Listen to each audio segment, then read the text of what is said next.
Hey everyone, it's Carissa Wiley at sprinkledwithglitter.com. Thanks for joining me today.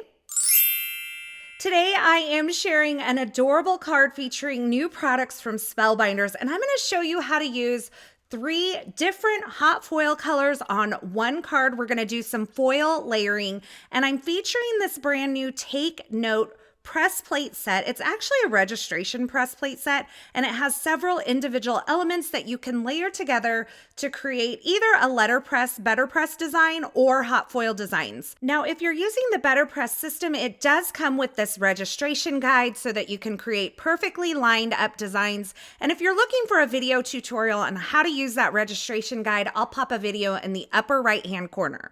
Today, I am going to use hot foil instead, and I'm using my Glimmer hot foil system, which you can see I have warming up over there on the left-hand side of the screen. And while that warms up, I'm getting my cardstock and some of my hot foils ready. Now, when the platform is warm, it will indicate that with that green light in the middle. Then you can go ahead and hit the timer button, and you can see that lower green light flashing. Now, because I want to give myself the best shot that I can have of getting this lined up straight, I'm using the grid marks on the Glimmer hot foil platform to make sure that this first press plate is lined up perfectly and square. Then I am going to remove my platform from the base, and I'm going to take it over to my Platinum 6 die cutting machine, and I'm first adding my silver foil with the pretty side facing the pattern of the press plate. Then I have some Seaside ColorWheel cardstock. This is one of my favorite colors from the Spellbinders line. I'm placing that on top of my hot foil. And then I have my thin shim and my spacer pad that come with my Glimmer hot foil machine. Now, I do have a thin cardstock shim in the middle of my thin shim and my spacer pad, but you know what? I did not need that with this press plate. I went ahead and ran that through my die cutting machine, and that presses the foil into the cardstock, and you can see I have my beautiful silver notebook lines.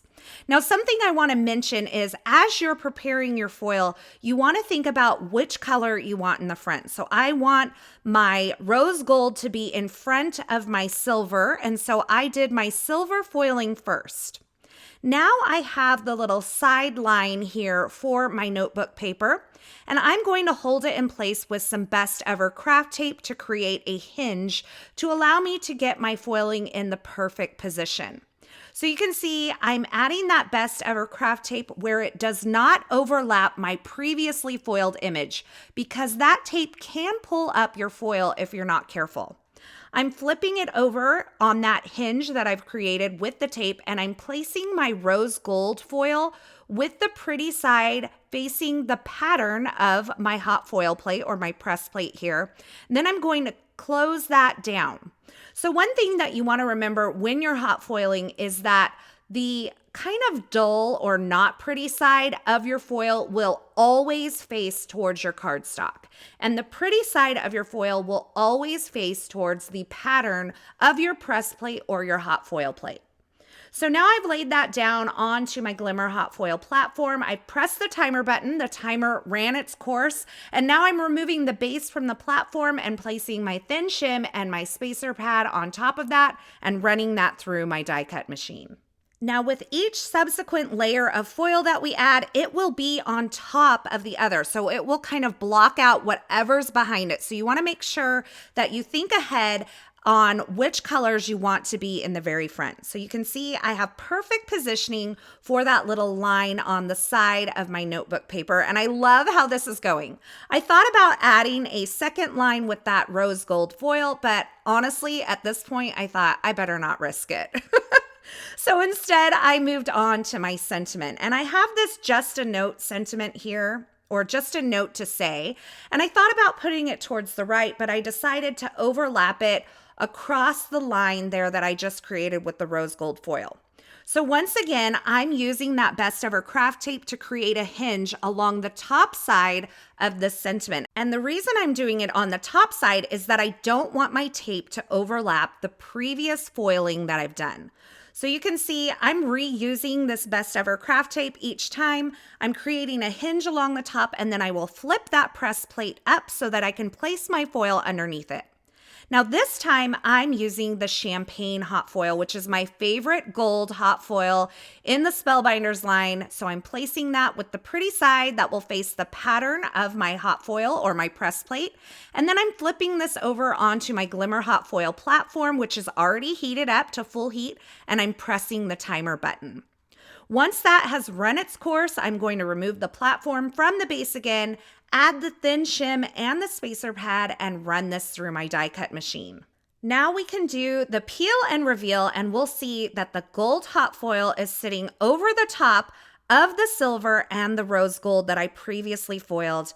And now I have a little vignette here, or a background for my card, and I love all three of those colors together. Didn't this turn out fun? Keep in mind, you can use these press plates with your Better Press system if you want to do an inked look instead. And if you're looking for kind of a metallic effect on your Better Press system, you can use a metallic ink instead of just plain flat dye inks to create a metallic look. Now I'm die cutting this background down using the Precision A2 layering dies from Spellbinders. I love the way this turned out. And I used a larger piece of cardstock from the beginning so that if anything was crooked, I could make sure that I could cut it down and have everything straight. Now I have some older products from Spellbinders. I'm using the wonderful script sentiments. These are from Giannis Makula and Spellbinders, and they have been in my stash for quite a while. I thought it would be fun to mix some older products with some newer products, and so that's what I'm doing today. I die cut the shadow for my hello out of some vellum, and then the word hello out of some matte gold cardstock. And now I'm using some of the Spellbinders ColorWheel cardstock to cut some florals, and these are from the Be Bold Blooms die set, another older die set from Spellbinders, but it's a good one. It has some fun florals that I'm die cutting out of Bellini, and that is Dahlia, as well as Mulberry. I die cut the floral centers from Saffron, and then the greenery from Fern. Now that I have all of my elements die cut, I'm going to start assembling. So I'm adding some dots of liquid glue to the back of my hello word, and I'm lining that up over the vellum shadow layer, just using some tweezers to kind of keep my hands out of my way, or my fingers, my thumbs out of my way as I place things. Then I'm going to add the floral centers to each of the florals.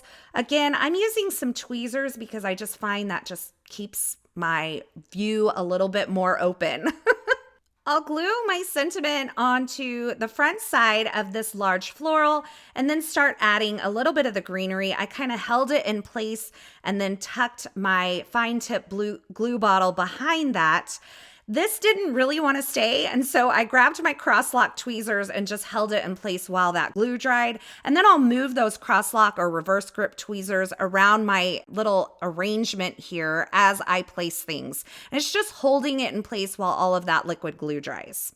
Finally, I added little bits of greenery, and then I had my arrangement ready to go on my card front. I added some foam adhesive to the back, and now I'm just removing the backers to that foam adhesive, and I'll place this in the lower right-hand bottom third of this card front.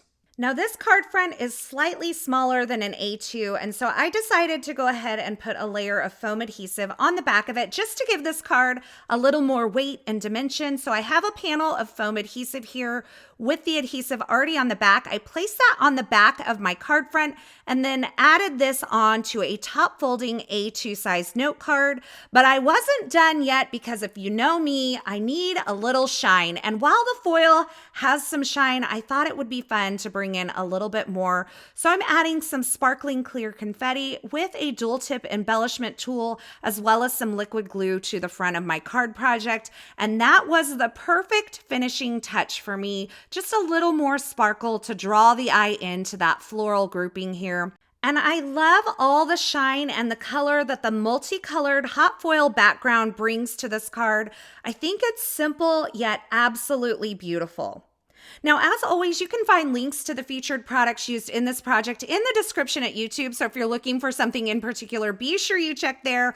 or you can head on over to my blog at sprinkledwithglitter.com. I'll have that linked below as well. Over there, you'll find more still shots, more information, and a complete list of supplies. As always, I want to say thanks so much for stopping by and hanging out with me today. I'm so glad you're here. I hope you enjoyed this project, and I hope you enjoyed this video. If you did, be sure to give this video a thumbs up, and don't forget to subscribe and turn on the notifications here so you don't miss any of my card making and paper crafting video tutorials, as well as my Carissa Crafts live stream broadcasts that I try to do every Friday about 1 p.m. Pacific time. Thanks again for watching. I'm so glad you're here, and until next time, I hope you have a fabulous day. Hey, thanks for sticking around to the very end. If you've made it this far, you know you are one of my favorites.